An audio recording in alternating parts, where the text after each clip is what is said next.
Assalamualaikum warahmatullahi wabarakatuh. Perkenalkan, nama saya Gina Mehrina dengan NPM 223040006. Di sini saya akan menjelaskan tugas statistik deskriptif dengan Python.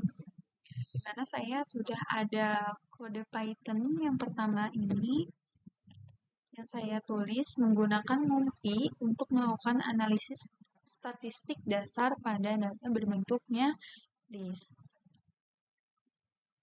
Nah, dari kode ini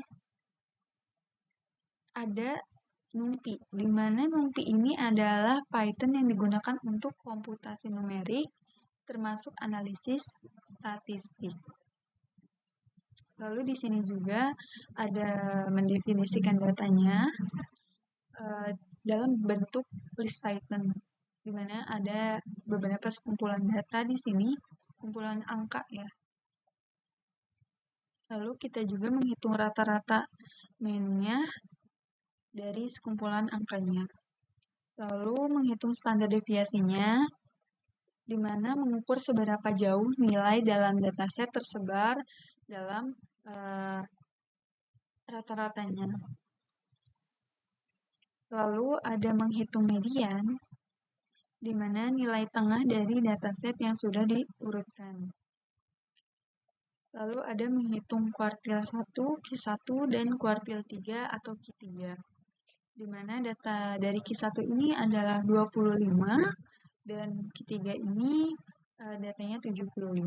Lalu menampilkan hasil yang kita menggunakan print untuk menampilkan hasil perhitungannya.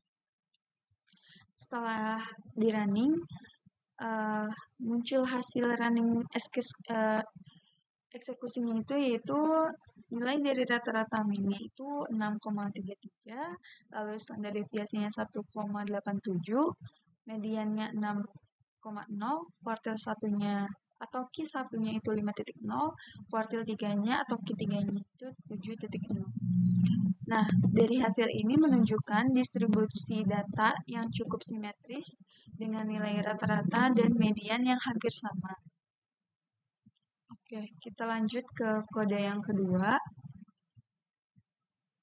Nah, kode ini tuh hampir sama kode sebelumnya, tapi datanya ini dalam bentuk tuple, bukan list. Namun, dalam konteks NumPy itu, baik list maupun tuple, bisa digunakan dengan cara yang sama.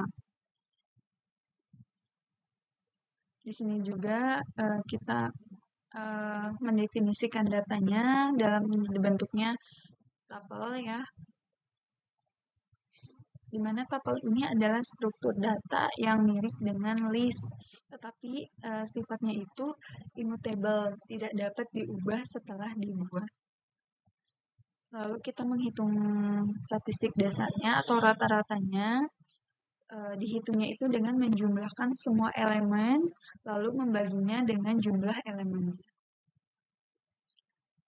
Lalu ada standar deviasinya, di mana digunakan untuk standar deviasi sampel ya, menghitung median atau nilai tengahnya dari data yang sudah diurutkan.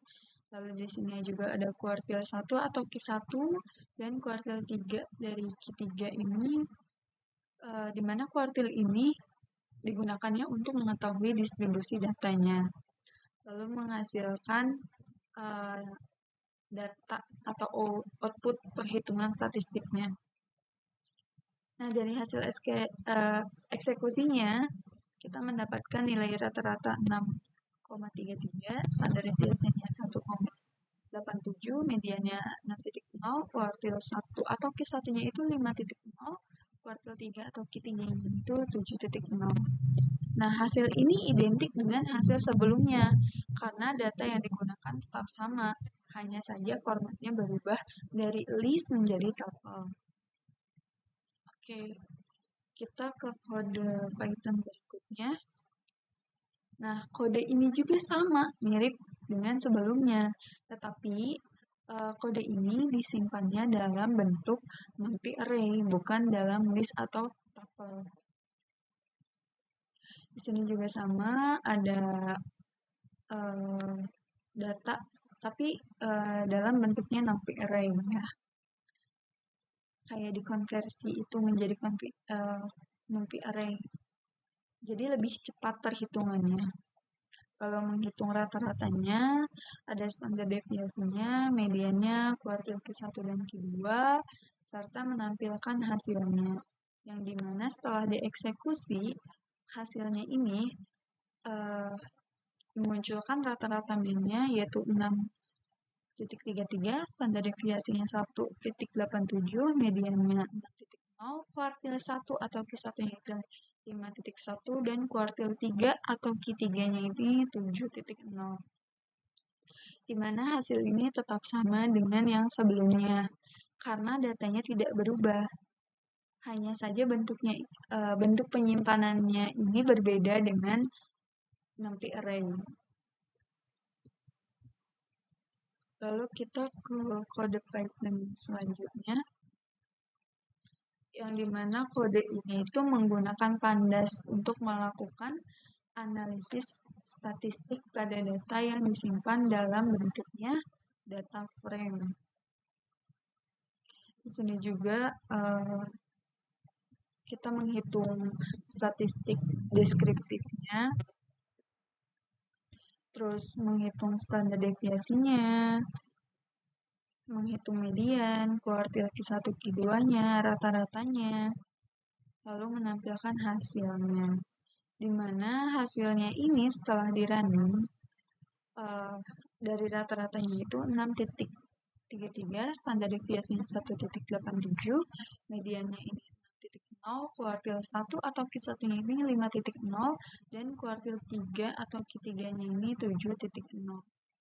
Oh ya, sebelumnya saya akan menjelaskan pandas itu pada Python digunakan untuk memanipulasi dan analisis data dalam bentuknya tabel. Dan di mana datanya itu disimpan dalam data frame. Jadi struktur datanya itu berbentuk tabel dengan kolomnya nilai.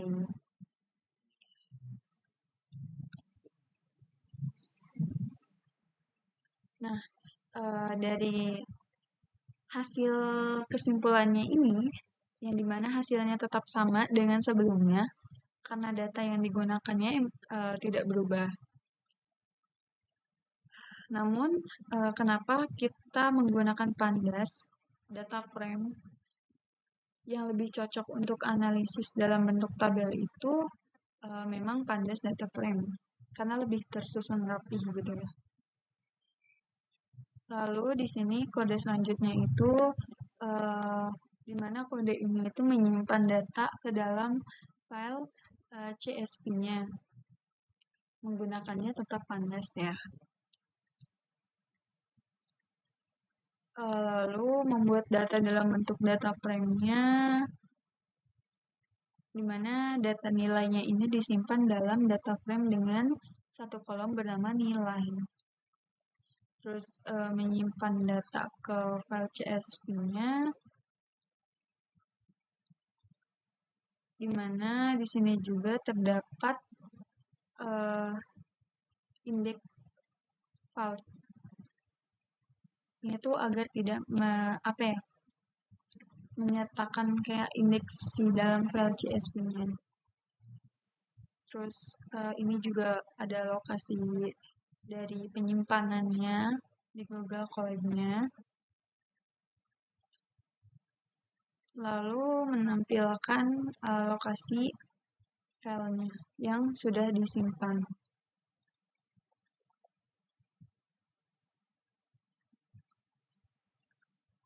Lalu kita ke kode yang terakhir, yaitu kode ini bisa membaca data dari file CSV-nya, kemudian bisa menghitung dan menampilkan statistik deskriptifnya dengan menggunakan pandas.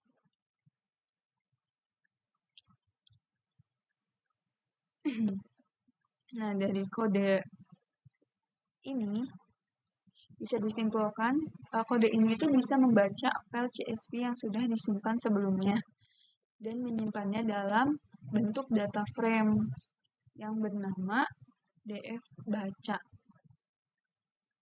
Nah, lalu di sini juga menghitung rata-rata dari kolom nilainya, ada standar deviasinya, serta median dan kuartil 1 Q1 dan kuartil 3 dari Q3-nya. Lalu menampilkan hasil yang dimana setelah dieksekusi, rata-rata mainnya ini adalah 6,33, standar deviasinya 1,87, mediannya 6,0, kuartil 1 atau Q1-nya 5,0, kuartil 3 atau Q3-nya ini 7,0. Dari hasil ini sama dengan sebelumnya karena datanya memang tetap sama ya. Nah, mungkin cukup segitu penjelasan dari saya. Kurang lebihnya mohon maaf. Wassalamualaikum